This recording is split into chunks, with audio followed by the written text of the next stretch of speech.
வணக்கம். மக்கள் சேவை யூடியூப் பை இன்ஜினியர் முனுசாமி. இன்றைக்கி பார்த்திங்கன்னா, இதுவரைக்கும் நம்ம பஞ்சபூதங்களும் வாழ்க்கையில் எப்படி செயல்படுது என்பதை பார்த்தோம். இன்றைக்கி அந்த அந்த 5 பூதங்களின் குறியீடாக கொண்டுள்ள தமிழ்நாட்டின் புகழ்பெற்ற பஞ்சபூத ஸ்தலங்கள் பற்றி பார்ப்போம். இது வெறும் கோயில்களில் இயற்கை, ஆன்மீகம் மற்றும் மனித வாழ்க்கை ஒன்றோடொன்று இணைந்திருப்பதை நினைவூட்டும் புனித தலங்கள். நிலம்: ஏகாம்பரேஸ்வரர் கோயில், காஞ்சிபுரம். நிலம் உறுதி, பொறுமை மற்றும் நிலைத்தன்மையின் அடையாளம். காஞ்சிபுரத்தில் ஏகாம்பரேஸ்வரர் கோயில் நில தத்துவத்தை பிரதிபலிக்கும் பஞ்சபூத ஸ்தலமாக போற்றப்படுகிறது. இங்கு பார்வதி தேவி மணலால் சிவலிங்கத்தை உருவாக்கி வழிபட்டார் என்பது புராணக்கதை பரவலாக அறியப்படுகிறது. வாழ்க்கை பாடம்: உறுதியான அடித்தளம் இருந்தால் எந்த புயலையும் சமாளிக்க முடியும். அடுத்து பார்த்திங்கன்னா, நீர்: ஜம்புகேஸ்வரர் கோயில், திருவானைக்காவல். நீர் என்பது உயிரின் அடையாளம். திருச்சி அருகிலுள்ள திருவானைக்காவலில் உள்ள ஜம்புகேஸ்வரர் கோயில் நீர் தத்துவத்தை குறிக்கிறது. இங்குள்ள சிவலிங்கத்தின் அருகே இயற்கையாக நீர் ஊறி வருவதாக பக்தர்கள் நம்புகின்றனர். வாழ்க்கை பாடம்: நீர் போல் இருங்கள், சூழ்நிலைக்கு ஏற்ப மாறுங்கள், ஆனால் உங்கள் இயல்பை இழந்து விடாதீர்கள். அடுத்து பார்த்திங்கன்னா, நெருப்பு: அருணாச்சலேஸ்வரர் கோயில், திருவண்ணாமலை. நெருப்பு என்பது அறிவு, ஒளி மற்றும் மாற்றத்தின் சக்தி. திருவண்ணாமலையில் உள்ள அருணாச்சலேஸ்வரர் கோயில் அக்னி தத்துவத்தை பிரதிநிதித்துவப்படுத்துகிறது.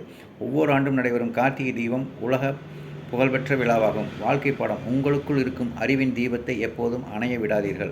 அடுத்து பார்த்திங்கன்னா, காற்று: ஸ்ரீ காளஹஸ்தீஸ்வரர் கோயில், ஸ்ரீ காளஹஸ்தி. ஆந்திர பிரதேசத்தில் உள்ள காளஹஸ்தி கோயில் வாயு தத்துவத்தை குறிக்கிறது. இங்கு காற்றின் இயக்கத்தை சுட்டிக்காட்டும் பல பாரம்பரிய கதைகள் சொல்லப்படுகின்றன. வாழ்க்கை பாடம்: ஒவ்வொரு மூச்சையும் மதியுங்கள், அதுவே வாழ்க்கையின் அடிப்படை. அடுத்து பார்த்திங்கன்னா, ஆகாயம்: நடராஜர் கோயில், சிதம்பரம். பஞ்சபூத ஸ்தலங்களில் மிகவும் தனித்துவமானது சிதம்பரம் நடராஜர் கோயில். இது ஆகாய தத்துவத்தை குறிக்கிறது. சிதம்பர ரகசியம் என்ற கருத்து வெற்றிடத்திலும் தெய்வீகத்தை உணரலாம் என்ற ஆன்மீக சிந்தனையை எடுத்துக்காட்டுகிறது. வாழ்க்கை பாடம்: அமைதியான மனதில்தான் உண்மையான ஞானம் பிறக்கிறது. இந்த 5 ஸ்தலங்கள் சொல்லும் ஒரே செய்தி: நிலம் உறுதியாக வாழுங்கள், நீர் அன்போடு ஓடுங்கள், நெருப்பு அறிவோடு ஒளிருங்கள், காற்று சுதந்திரமாக சுவாசியுங்கள், ஆகாயம் எல்லையற்ற மனதுடன் வாழுங்கள். பஞ்சபூத ஸ்தலங்களுக்கு செல்லும் பயணமும் பலருக்கு ஒரு ஆன்மீக அனுபவமாக அமைகிறது. அதே சமயத்தில் அங்குள்ள கலை, கட்டிடக்கலை, வரலாறு மற்றும் பண்பாட்டையும் அறிந்து கொள்ளும் வாய்ப்பாகவும் இருக்கும்.